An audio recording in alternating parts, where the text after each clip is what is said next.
The Oklahoma wind had a voice, a low, mournful hum that carried the taste of dust and distance. It was a sound Caleb Reed understood.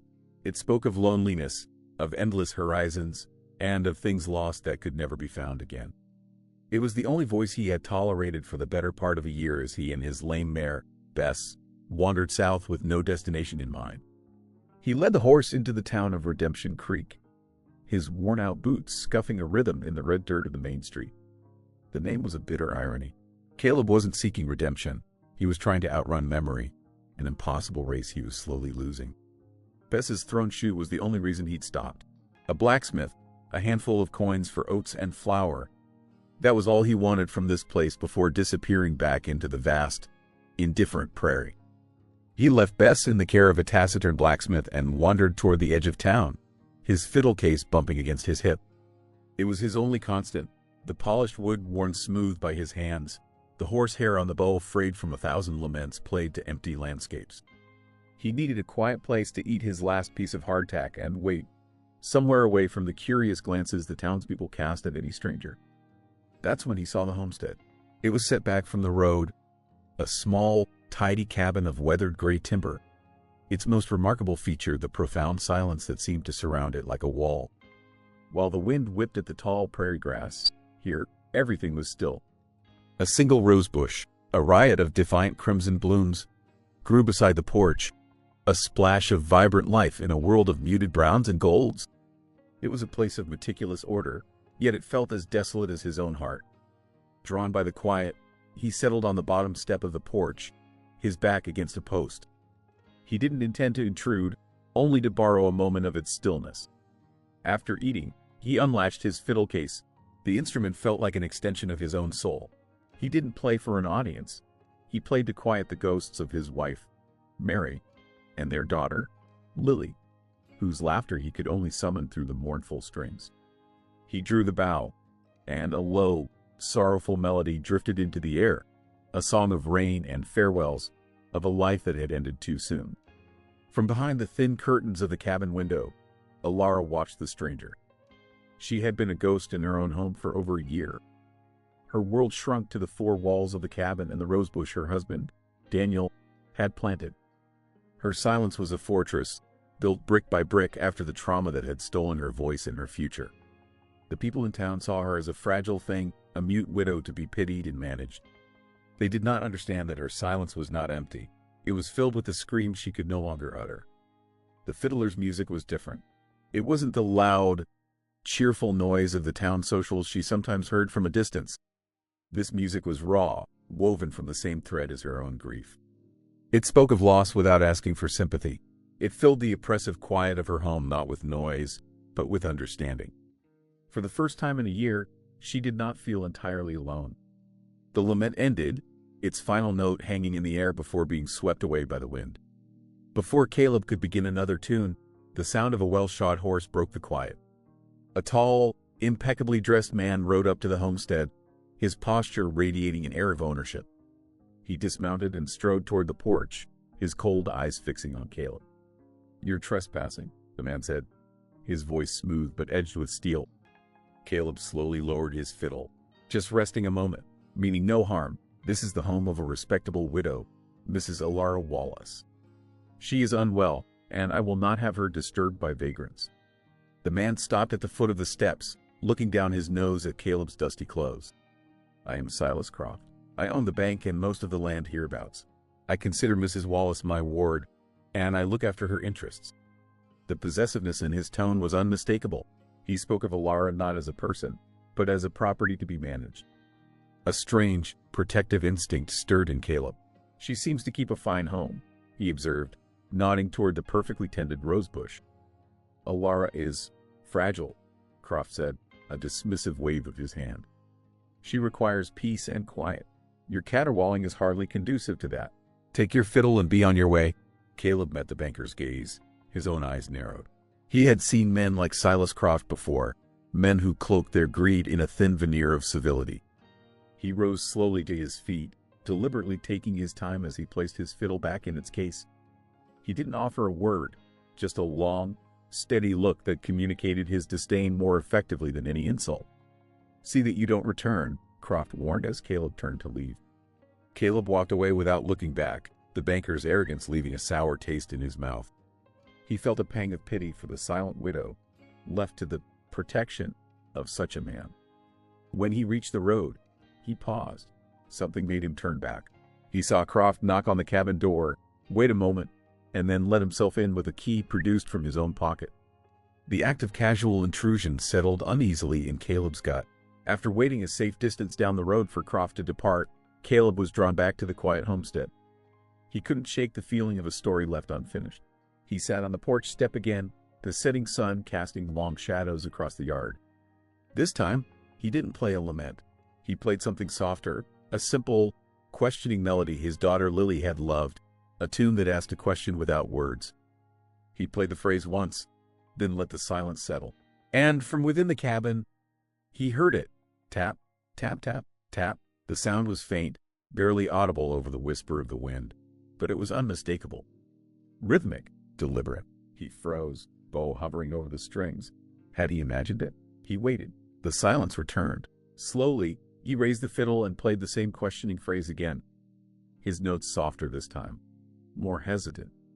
The response came immediately. Tap, tap, tap, tap, the same exact pattern.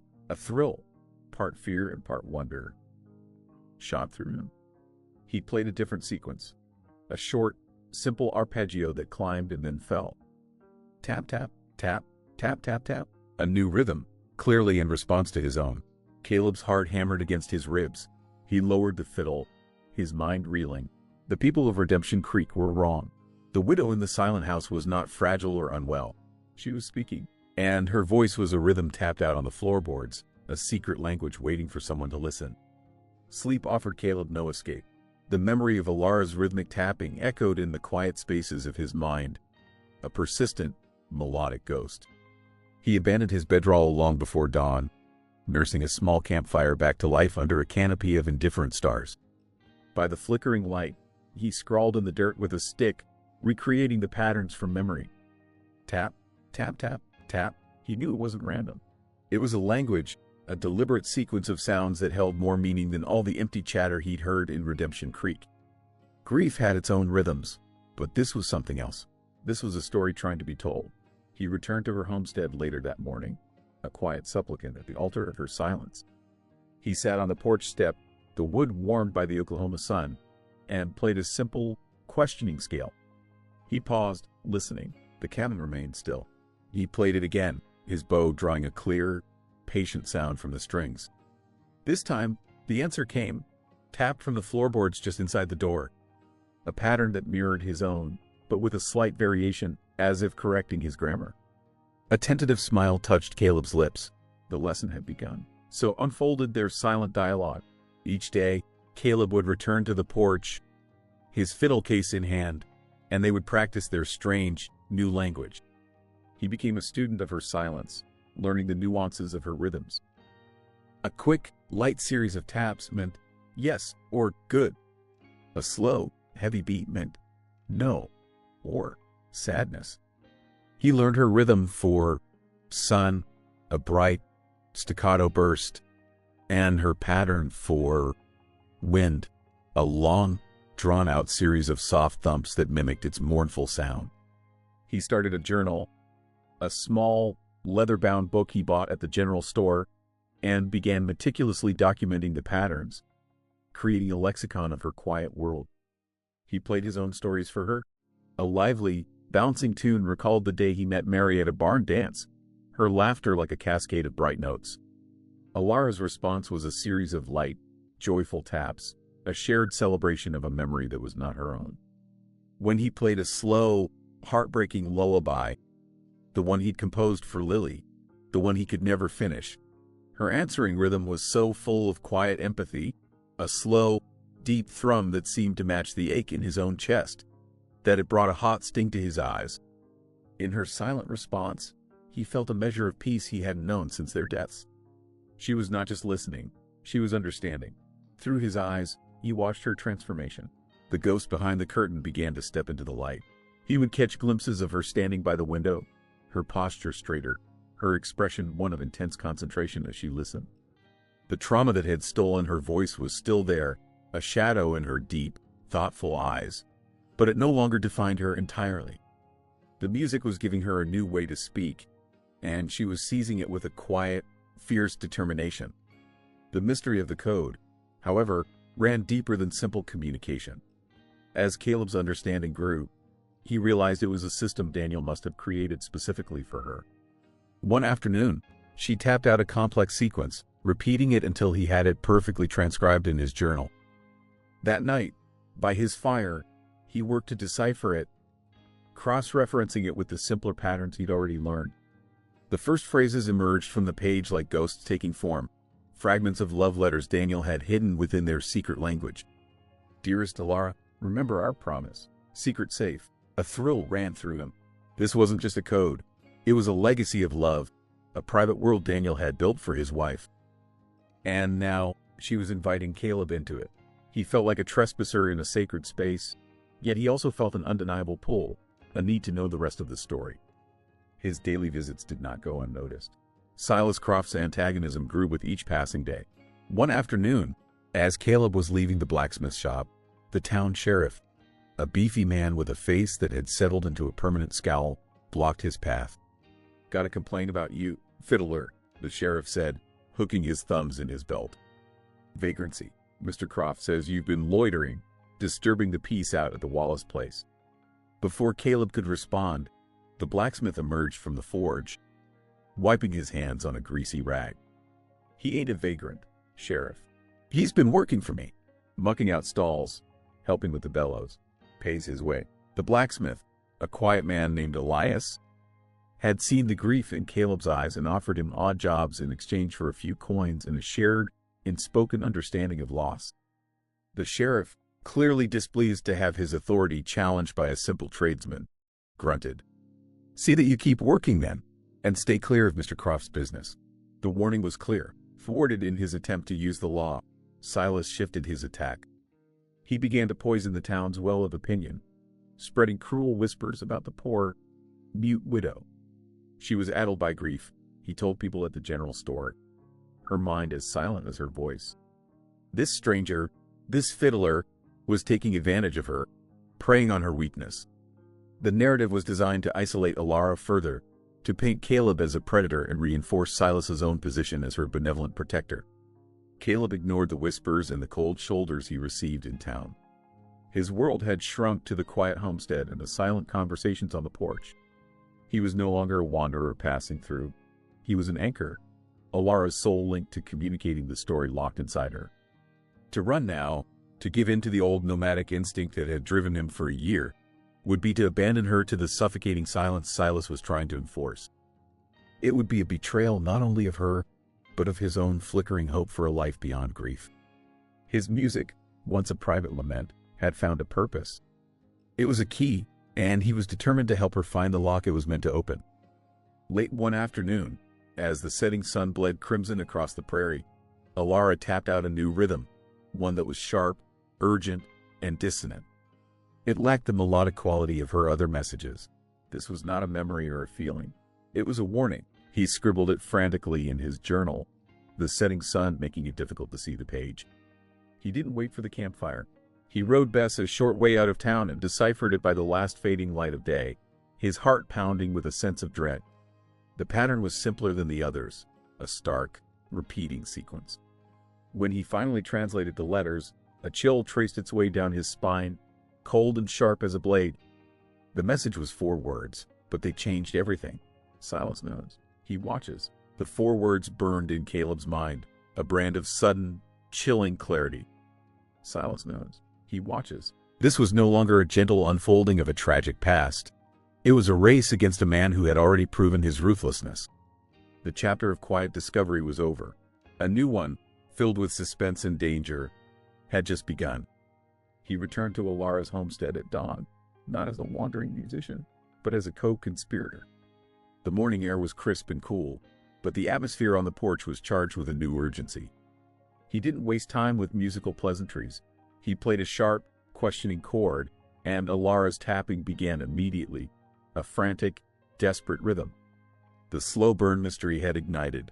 For hours, they worked, their silent conversation a torrent of information. He would play a phrase, his bow dancing across the strings, and she would tap back the story of her life with Daniel, the truth of his death, and the secret he had left behind.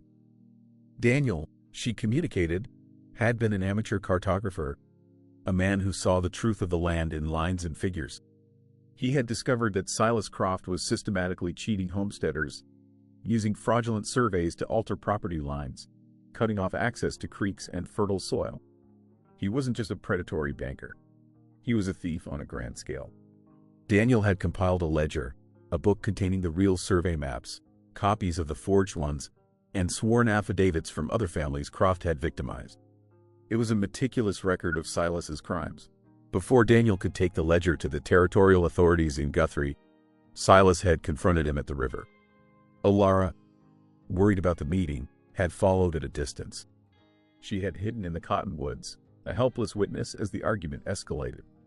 She saw Silas shove Daniel, saw him fall and hit his head on a rock at the water's edge.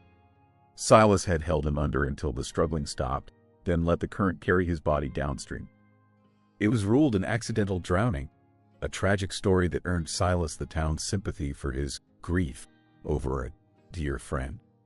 The shock of what she had witnessed, the terror of Silas's cold, triumphant gaze as he scanned the riverbank, had stolen her voice, locking her screams inside her. The lost fortune wasn't gold or jewels. It was the ledger, the key to justice for a dozen ruined families. Daniel, sensing the danger in the weeks before his death, had hidden it. The love letters, fragments of which she had already shared, were not just memories, they were a map. Her tapping grew more deliberate now, guiding him under the third rosebush. By the root, Caleb's hands trembled as he dug into the soil at the base of the crimson-bloomed bush, the thorns scratching his skin. His fingers brushed against something hard and metallic. He pulled out a small, oilcloth-wrapped tin. It seemed sealed with wax. Inside was a single, folded letter, the paper miraculously dry. He read it aloud, his voice low and steady. "My dearest Alara," it began. "If you are reading this, then my fears have been realized, and I am gone.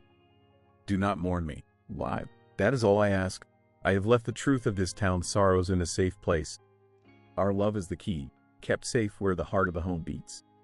Remember this, and justice will prevail. Yours forever, Daniel." "Where the heart of the home beats," Caleb repeated, his gaze sweeping the cabin. The phrase was a riddle, a final piece of poetry from a man he was coming to know through his words. They searched the small cabin, their movements a tense, silent dance. Under the floorboards, behind the loose stones of the hearth, inside the mattress ticking. Nothing. Silas, sensing a shift in the currents of their quiet communication, escalated his campaign of intimidation. He hired a pair of rough-looking men who took to riding past the homestead at all hours, their presence a silent, menacing threat. He went to the general store and spoke to the owner, a man whose mortgage was held by Croft's bank. Alara's line of credit was abruptly cut off. It was a slow siege, an attempt to starve him into submission. The pressure solidified Caleb's resolve. The old urge to flee, to ride away from trouble, had been replaced by a fierce, protective loyalty. To leave now would be to abandon Alara to a predator, to let Daniel's legacy die in the dust. He was no longer just a musician translating a silent story. He was a guardian of that story. His own healing was now inextricably linked to her fight for justice. "The hearth," Caleb said finally, his eyes drawn to the massive stone fireplace that dominated the main room. "It's the heart of any home. It's where the warmth is." Together, they examined the stones, running their hands over the rough surfaces. Caleb's fingers found it, a single stone that was slightly loose, its mortar chipped around the edges. Using the tip of his bow, a tool of music turned to a tool of discovery, he carefully worked it free. Behind it was a dark, hollow space. Caleb reached inside, his breath catching in his throat. His fingers closed around the cold, hard edges of an iron box. It was heavy, solid. He pulled it out and set it on the floor between them. It was locked, a small, intricate lock that looked unpickable. Alara's shoulders sagged in defeat. She tapped slowly, her rhythm heavy with despair. "Key, on chain, Daniel's neck, lost. In river." The key was gone, lost with Daniel's body, swept away by the current. The final answer was locked away, inches from their grasp but a world away. Caleb stared at the box, frustration and despair washing over him. He had failed her. He ran a hand over his face, then looked down at his fiddle, lying on the table where he'd set it. His eyes fell on the tuning pegs, the small, elegantly carved pieces of metal used to tighten the strings. One of them, the one for the E string, was thinner, more delicate than the others. An idea, wild and improbable, sparked in his mind. He carefully unscrewed the peg from the fiddle's head. It was a thin, strong piece of metal, curved at the end. It wasn't a key, but it might just work as a pick. He knelt before the iron box, the fate of Alara, of a dozen families, and of his own scarred heart resting on the delicate tip of a single tuning peg. He took a deep breath, inserted the peg into the lock, and began to feel for the tumblers. The silence in the cabin was absolute, broken only by the whisper of the wind outside and the faint, metallic scrape of the tuning peg against the lock's inner workings. Caleb's hands, usually so steady on the fingerboard of his fiddle, trembled slightly. This was a different kind of precision, a different kind of music. He was not coaxing a melody from strings, but a secret from steel. Alara knelt beside him, her breath held, her eyes fixed on the small iron box as if her gaze alone could hold it open. He felt the first tumbler give, a tiny, satisfying click that echoed in the stillness. Then the second, the third resisted, a stubborn guardian of Daniel's legacy. He worked the peg gently, his touch as delicate as if he were adjusting the pitch of a fragile note. He remembered the feel of his father's tools in his hands, the lessons in patience and precision learned long ago in a dusty workshop. With a final, delicate twist, the lock sprang open with a soft thud. For a moment, they both stared, a shared, silent exhalation of relief and anticipation. Caleb lifted the heavy lid. Inside, nestled on a bed of faded velvet, lay not the ledger, but a bundle of letters, tied with a simple blue ribbon. It was a moment of profound triumph and crushing disappointment. They had opened the box, but the proof they needed was not there. Alara reached out a trembling hand and touched the letters, a soft, choked sound escaping her throat. It was the first sound Caleb had ever heard her make, a note of pure, unadulterated grief. He gently lifted the bundle and placed it in her lap. "I can read them to you," he offered softly. "If you'd like." She nodded, her eyes shimmering with unshed tears. He untied the ribbon and took the first letter. The firelight flickered across the page as he began to read Daniel's words, his voice a low, steady anchor in the room's emotional tempest. The letters were not a map of conspiracy, but of a deep and abiding love. They spoke of shared dreams, of the beauty Daniel saw in the curve of Alara's smile, of his hope for a future filled with children and the quiet rhythms of a life lived together on the prairie. As Caleb read, Alara's silent tears began to fall, a quiet, cleansing rain after a long and brutal drought. It was a release of a year's worth of unspeakable sorrow, a final, painful goodbye to the man who had been her world. Caleb's own heart ached in sympathy, but as he read on, another feeling began to blossom in his chest, a quiet, profound affection for the woman kneeling beside him. He saw her not just as a victim to be protected, but as a person of incredible strength and depth, a woman worthy of the immense love captured in these letters. His role had shifted from translator to confidant, from protector to something more intimate, something he wasn't yet ready to name.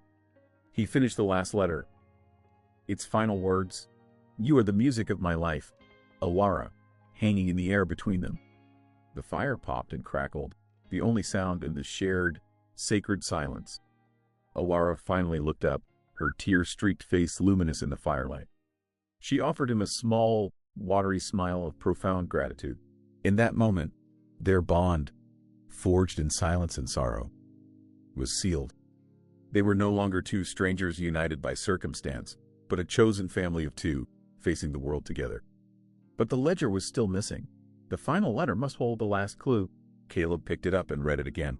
It was a beautiful, poetic declaration of love, ending with the enigmatic phrase, "The truth of our community is safe where my music lives, waiting for a righteous tune to set it free." Where his music lives, Caleb murmured, looking around the small cabin. "We've searched everywhere." What could he mean? Alara's brow furrowed in concentration. She tapped out a hesitant rhythm on the floor. Song. Heart. Fiddle. Yes, but we've looked in all the logical places, Caleb said, his frustration mounting. They were so close. Silas could return at any moment, his patience worn thin by their defiance. The thought of failing her now was unbearable. He stood and began to pace, the restless energy of a cornered animal. He picked up his own fiddle, the familiar weight a small comfort, and drew the bow across the strings, a tune of agitation and anxiety filling the room. Alara, mirroring his mood, tapped a sharp, frustrated rhythm on the floorboards. He stopped abruptly, the dissonance of his own music grating on his nerves. He went to put his fiddle back in its case, his gaze falling on another case propped in the corner of the room. It was old and dusty, made of dark, scarred leather. He had seen it before, but had assumed it was Alara's, a relic from her past. Suddenly, Alara's tapping became frantic, sharp, and insistent. Tap, tap, tap, tap, tap, tap. She pointed a trembling finger at the old case. He looked from her to the case, his heart beginning to pound. He had assumed, but of course, he had never seen her touch it. She couldn't play. With a jolt of understanding, he crossed the room in 3 strides. He touched the worn leather, then looked at her, a silent question in his eyes. She nodded, tapping out a single, clear rhythm. Daniels. The clue clicked into place, a thunderclap of revelation. Where my music lives. It was not a place. It was an object. His fiddle, his soul, with hands that were suddenly unsteady. Caleb unlatched the old case. The smell of rosin and aged wood filled the air. He lifted the instrument. It was a simple, unadorned fiddle, but well cared for. And behind the worn, crushed velvet lining, tucked securely into a hollowed-out space in the case's frame, was a thin, oilcloth-wrapped package. His breath caught. He carefully pulled it out. It was Daniel's ledger. He could feel the dense weight of the pages, the irrefutable proof of Silas Croft's crimes. He turned to Alara, a triumphant, relieved smile breaking across his face. We found it, he breathed. Alara, a shadow fell across the doorway. Caleb's smile froze. Silas Croft stood there, framed against the twilight sky. A lantern in one hand cast long, menacing shadows into the room. His face was a mask of cold, predatory satisfaction. I believe, he said, his voice a low, dangerous purr, you found something that belongs to me. The world shrank to the confines of the small cabin, now a claustrophobic trap. Silas Croft stood in the doorway, a predator who had cornered his prey, the lantern in his hand casting the room in a sickly, yellow light. Caleb's triumph dissolved into a cold, sharp-edged fear. He held the ledger, the object of their desperate search, and now it felt less like a shield and more like a target. That doesn't belong to you, Croft, Caleb said, his voice steady despite the adrenaline coursing through his veins. He moved almost imperceptibly, placing himself between Silas and Alara. Silas stepped inside, closing the door behind him with a soft, final click. Doesn't it? It contains records of my private business dealings. Stolen property, I'd say. He set the lantern on the small table, his movements unhurried, his confidence absolute.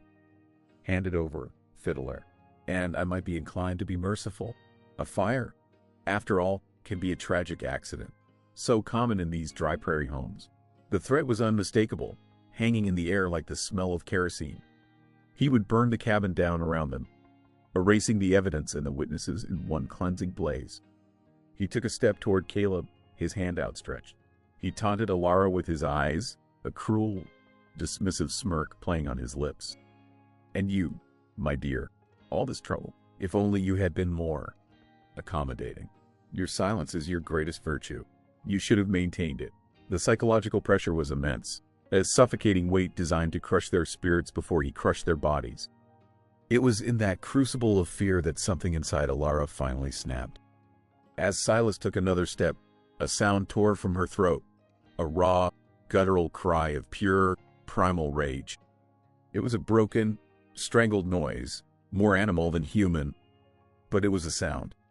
It was the first sound she had made in over a year, and it ripped through the tense silence of the room with the force of a physical blow.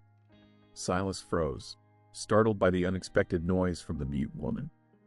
In that moment of hesitation, Caleb stood his ground. You'll get this ledger over my dead body, he said, his voice low and unwavering. He was no longer a grieving wanderer. He was a man defending his home, his family. He held the book not like a weapon, but like a sacred text, a testament to the truth that Silas had tried to bury. A foolish choice, Silas sneered, recovering his composure. He picked up the lantern, his thumb moving toward the lever that would open the oil reservoir. The standoff was a battle of wills, a silent, deadly symphony. The menacing glow of the lantern, the defiant set of Caleb's jaw, Alara's ragged, newfound breathing. The suspense was not about if violence would happen, but how they would survive it. The turning point came not from within the cabin, but from without.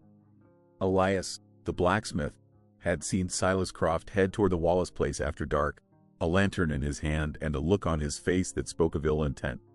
He remembered Caleb's quiet request to keep an eye out. Trusting his instincts, he had gathered a few other men whose families had also been bled dry by Croft's bank, men who had nothing left to lose but their dignity.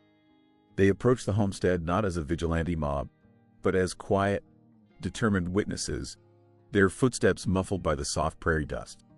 One of them peered through the window, saw the scene inside, the raised lantern, the defiant fiddler, the terrified but resolute widow, and understood. Silas, overconfident and focused on the two people in the room, never saw them coming. He raised the lantern, ready to make good on his threat. "Last chance," he hissed. At that moment, the cabin door swung open. Elias the blacksmith stood there, a heavy hammer dangling from his hand. Behind him, two other homesteaders, their faces grim in the lantern light, blocked the exit. "Evening, Mr. Croft," Elias said, his voice a low rumble. "Looks like you're having a late business meeting." Silas whirled around, his face a mask of shock and fury. "This is a private matter," he snarled. "Get out." "Doesn't look private to us," one of the other men said, his eyes on the lantern in Silas's hand. "Looks like you were about to commit a crime." Cornered and exposed, his power evaporating in the face of their collective courage, Silas made a desperate, final move. He abandoned the idea of the ledger and lunged not at Caleb, but at Alara, his face contorted in a mask of pure malice. If he was going down, he would take the cause of his ruin with him. In that split second, as his hand reached for her, Alara found her voice again. It was not the broken cry from before. It was a word, a single, powerful syllable, forged in the fires of a year's worth of suppressed grief, terror, and rage. No, the word was not loud, but it resonated with an authority that stopped every man in the room in his tracks. It was the sound of a soul breaking its chains, the sound of a woman reclaiming her power. It was the most beautiful, defiant music Caleb had ever heard. The chapter of silence was over. The symphony of courage had begun. The word hung in the air, a single, resonant note that vibrated with the power of a soul unshackled. No, it was not a plea, but a declaration. The sound shattered Silas Croft's arrogance more completely than any physical blow could have. The predatory gleam in his eyes flickered and died, replaced by a stunned, pathetic confusion. He was a man who understood threats, violence, and greed, but he had no defense against the raw, unyielding power of a spirit reclaiming its freedom. The spell was broken. Elias, the blacksmith, moved with the quiet efficiency of a man who understood the mechanics of force and leverage. He stepped forward and took the lantern from Silas's unresisting hand, placing it safely on the floor away from the curtains. The other two homesteaders flanked the banker, their presence a silent, immovable wall. There was no need for a struggle. Silas Croft's power had been a carefully constructed illusion built on the fear of isolated victims. Faced with a united front, it crumbled into dust. Just then, the heavy tread of boots on the porch announced the arrival of the law. The town sheriff burst in, his hand on his holstered pistol, his face a mask of blustering authority. "What's the meaning of this?" I heard shouting. He stopped short, his eyes taking in the scene. Silas, pale and cornered, Elias and the other men, grim and resolute, and Caleb, standing with the ledger in his hand like a verdict. "It's over, Sheriff," Elias said, his voice calm and steady. "Mr. Croft was just caught attempting to threaten Mrs. Wallace and Mr. Reed. And we have this," he gestured toward the ledger in Caleb's hand. The sheriff looked from the book to his benefactor, a flicker of panic in his eyes. He had ridden the coattails of Croft's power for years, and he could feel the foundations shifting beneath his feet. Caleb stepped forward and placed the ledger on the table, opening it to a page detailing Silas's fraudulent survey of the blacksmith's own land. "It's all in here, Sheriff," Caleb said. "The forged documents, the stolen water rights, the affidavits, the truth about Daniel Wallace's death." The sheriff, a pragmatist above all else, saw the tide had turned irrevocably. He looked at the determined faces of the homesteaders, men he had long dismissed as powerless, and he made the only choice a survivor could. With a heavy sigh of resignation, he drew his pistol, but he did not point it at Caleb. He pointed it at Silas. "Silas Croft," he said, the words tasting like ash in his mouth, "you're under arrest." As the sheriff led a defeated and suddenly much smaller-looking Silas Croft away, a profound, exhausted silence settled over the cabin. The immediate danger had passed, leaving behind the quiet hum of its aftermath. Elias turned to Caleb and clapped a heavy hand on his shoulder. "Well done, Fiddler," he said, a rare smile cracking his stoic face. "You play a righteous tune." The other men nodded their agreement, their eyes filled with a gratitude that needed no words. They offered quiet thanks to Alara, who stood leaning against the doorframe, her hand at her throat, as if feeling the strange, new vibration of her own voice. After they had gone, Caleb and Alara were finally alone. The small cabin, which had been a trap just moments before, was once again a sanctuary. "Are you all right?" Caleb asked, his voice soft. Alara looked at him, her eyes luminous. She opened her mouth, and for a moment, he thought no words would come. Then, she whispered, the sound as fragile and beautiful as a new bloom on her rosebush. "Yes," she touched her throat, a look of wonder on her face. "Yes," she said again, a little stronger this time. "I am." The weeks that followed were a time of quiet miracles. The ledger, turned over to the territorial marshal who arrived to investigate the commotion, did its work. The fraudulent surveys were nullified, the stolen lands and water rights returned to their rightful owners. Redemption Creek began to breathe again, the oppressive weight of Croft's corruption lifted. Alara's voice returned, not in a sudden flood, but like a tentative spring thaw. It was soft and hesitant at first, her vocal cords unaccustomed to use. Their conversations became a beautiful, unique blend of her whispered words, the familiar rhythm of her taps on the floor when a word wouldn't come, and the expressive melodies of Caleb's fiddle. They had forged their own language in the crucible of silence and sorrow, and they did not abandon it now. Caleb, for his part, found that the restless spirit that had driven him across the prairie had finally gone quiet. He had faced the thing he feared most, the threat of losing someone he had come to care for, and he had not run. He had stood his ground. The ghosts of Mary and Lily still visited him, but now they came not in waves of overwhelming grief, but in gentle tides of memory. He found himself telling Alara stories about them, sharing their laughter and their light, and in the sharing, he found a new measure of peace. He repaired the porch, not as a hired hand, but as a man tending to his own home. He helped Elias at the forge, and with the money he earned, he bought seeds for a vegetable garden and 2 young chickens. He was no longer a wanderer. He was planting roots in the rich, red soil of the Oklahoma prairie. One warm spring evening, as the setting sun painted the sky in strokes of lavender and gold, Caleb brought out an old, familiar object. It was Daniel's fiddle, which he had carefully cleaned and restrung. He held it out to Alara, who sat on the porch step, watching the fireflies begin their nightly dance. "His music is a part of this home," Caleb said gently. I thought maybe you'd like to learn to make your own." She looked at the instrument, then at him, her eyes wide with a mixture of fear and longing. She shook her head, whispering, "I can't. The music is his. The music is in you, too, Alara," he said. "I've heard it in your rhythms. It's time to let it out." He sat beside her and placed the fiddle in her hands, showing her how to hold it, how to tuck it under her chin. He took her fingers and gently placed them on the strings, his hand warm and steady over hers. Then he guided the bow, and a single, clear, hopeful note sang out into the twilight. It was shaky and uncertain, but it was a beginning. The seasons turned, and the harmony of their life grew stronger. The once silent cabin was now filled with the sound of Alara's returning laughter, the halting but determined notes of a fiddle finding its new voice, and the joyful, vibrant melodies of Caleb's own music. They sat together on the porch one evening as summer settled over the land, a comfortable silence between them.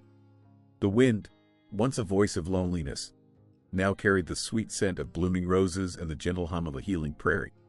He played a soft, joyful tune on his fiddle, a melody of new beginnings.